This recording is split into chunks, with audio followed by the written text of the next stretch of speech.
A la ESAP preocupa la alta tasa de morosidad de sus clientes. Según sus autoridades, esa situación les impide realizar inversiones para mejorar el servicio. Como primera medida anunciaron que el lunes comenzarán a cortar el suministro a las instituciones públicas con deudas pendientes. A nivel general, la tasa de morosidad llega al 40%, lo que representa aproximadamente unos 120.000 millones de guaraníes. Según los directivos de La Guatera, este sería uno de los motivos por el cual no se invierte en infraestructura. También culpan al bajo precio del servicio y aseguran que debería concretarse un reajuste.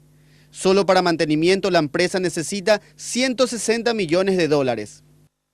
Es una cifra importante que hace que muchas veces nosotros también no podamos invertir en eso, ¿verdad? En infraestructura. ¿Verdad? Primero son las pérdidas comerciales y el otro son las pérdidas físicas, ¿verdad? Son dos elementos que suman al momento de decir de por qué nosotros no podemos invertir. Realmente estamos en una situación difícil. Realmente se está analizando esa situación porque realmente hace tiempo que no tiene un ajuste de tarifa.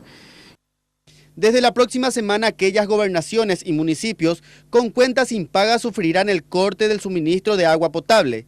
Más de 100 entes públicos adeudan a la ESAT más de 41.000 millones de guaraníes. Realmente estamos abocados en tratar de conciliar con las diferentes instituciones la deuda que tienen con la ESAT, ¿verdad? En ese afán estamos negociando con las diversas instituciones, con el acompañamiento de la Dirección General de Control de Empresas Públicas y el Ministerio de Hacienda, para que efectivamente estos desembolsos sean posibles y que puedan ayudar a que se pueda reducir la morosidad que tenemos con las diferentes instituciones, ¿verdad? No es una medida populista ni nada parecido, es una necesidad que nosotros tenemos ante de toda la instancia que hemos agotado también, ¿verdad?